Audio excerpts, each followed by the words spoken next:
ढोंगी बहू। प्रीति एक पढ़ी लिखी लड़की है जिसकी एक अच्छे घर में शादी हुई है। प्रीति का पति राहुल एक मल्टीनेशनल कंपनी का मैनेजर है जो आधे महीने विदेश में ही रहता और छोड़ जाता है अपने मम्मी पापा को प्रीति के भरोसे, जिसे इस देश को सुधारने की चुल ने परेशान कर रखा है। मम्मी पापा, कल एक डॉग वैक्सीनेशन का शिविर है तो मैं वहीं पूरा दिन रहूंगी। आप मेरे लिए खाना मत बनवाना। अरे बेटा प्रीति, वो बाई तो काम छोड़कर परसों ही जा चुकी। एक नई बाई देखनी पड़ेगी। माँ, आप तो जानती ही हो ना कि मैं कितना बिजी रहती हूँ। अगर कल मैं नहीं गई तो कुत्ते एडॉप्ट ही नहीं हो पाएंगे। देखिए, हम इंसान तो बोलकर अपनी तकलीफों को बता सकते हैं, लेकिन वो बेचारे, उन्हें हमारी ज्यादा जरूरत है मम्मी। अरे बोल के भी हम क्या हासिल कर पा रहे हैं।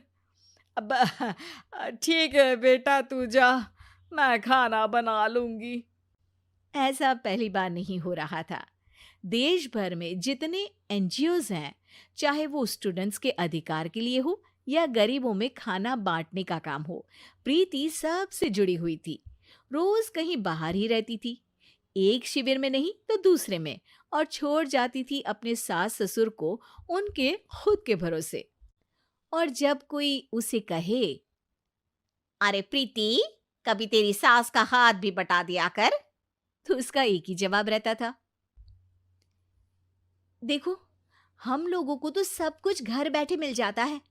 अगर आज मैं इस शिविर में नहीं गई तो पता नहीं कितने लोग सड़क पर आ जाएंगे। प्रीति को समझाना संभव ही नहीं था, और ये बात उसके सास ससुर भी मान चुके थे। इसलिए सुबह सुबह सास ही किचन में खाना बनाने जाती है और देखती है कि घर में सब्जियां खत्म है। अरे प्रीति बेटा, सुन तो जरा। क्या हुआ मम्मी? मुझे बहुत लेट हो रहा है, और आप तो जानते हो ना कि अगर मैं इस शिविर में नहीं गई तो। हाँ हाँ, कुत्ते एडॉप्ट ही नहीं हो पाएंगे, सब जानती हूँ। अरे पर घर में सब्जियां खत्म हो गई है। अरे जब तू वापस लौटे ना तब लेकर आना, ठीक है बेटा। ठीक है मम्मी, अ, चलिए मैं चलती हूँ। और हर बार की तरह प्रीति अपनी पार्टीज और आफ्टर पार्टीज में इतनी बिजी रह गई कि सामान लाना ही भूल गई। बात केवल सब्जियों की नहीं थी, लेकिन प्रीति हर रोज किसी नए शिविर में निकल जाती थी, अपने सास ससुर को अकेला छोड़कर। एक हफ्ते बाद प्रीति के ससुर जी के हाथ में दर्द होने लगा। अरे बेटा प्रीति, पापा जी के हाथ में बहुत दर्द हो रहा है। आज इनको डॉक्टर के पास लेकर जाना पड़ेगा। "अम, ठीक है माँ, आप हो आओ, मैं बाहर ही खा लूंगी। अरे बेटा, मैं कैसे ले जाऊं? ये काम तो हमेशा राहुल ही करता था, और मुझे तो डर है कि कुछ ज्यादा बड़ी बीमारी ना हो जाए। उफ़ो! आज मुझे मेडिकल शिविर में जाना है। बेचारे बड़े बुजुर्ग जिनके अपने फैमिली वाले उनका ध्यान नहीं रखते, उनका पूरा मेडिकल चेकअप होगा। अगर मैं नहीं गई तो आप तो जानते ही हो, उनका चेकअप नहीं हो पाएगा। और हाँ बेटा, तू जा, मैं कुछ ना कुछ कर लूंगी। प्रीति के सास और ससुर दोनों ही काफी समय से प्रीति को समझाना चाह रहे थे कि उन्हें भी मदद की जरूरत है, लेकिन अब तो पानी सर के ऊपर जा चुका था। उधर प्रीति शिविर में पहुंचकर सबसे मिल रही थी। काफी भीड़ थी और प्रीति इंस्टाग्राम पर फोटोज अपडेट करे जा रही थी। तभी प्रीति की दोस्त रीना उसके पास दौड़ती हुई आती है।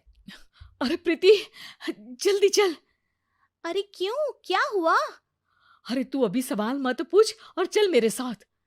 प्रीति रीना के साथ जाती है तो देखती है कि गरीब बुजुर्गों की लाइन में प्रीति के सास ससुर भी खड़े हैं।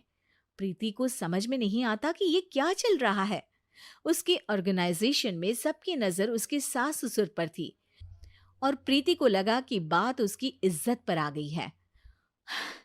माँ, पापा जी, आप दोनों यहाँ क्या कर रहे हैं? आप तो जानते हो कि ये शिविर गरीबों की मदद करने के लिए बनी है, और आप इसका मजाक उड़ा रहे हैं इस तरह से लाइन में खड़े होकर। अरे बेटा, हम भले ही गरीब ना हो, पर जरूरतमंद तो है ही। हमारा भी कोई ध्यान रखने वाला नहीं है। मेरे पति के हाथ में दर्द है, मैंने सुना कि ज़रूरतमंद बुजुर्गों का यहाँ फ्री में इलाज हो रहा है, इसीलिए चले आए। अ, नहीं, मतलब मैं तो प्रीति को समझ में आ गया था कि समाज को संभालने से पहले उसे अपना घर संभालना चाहिए और वो सर झुकाकर अपने सास ससुर से माफी मांगती है।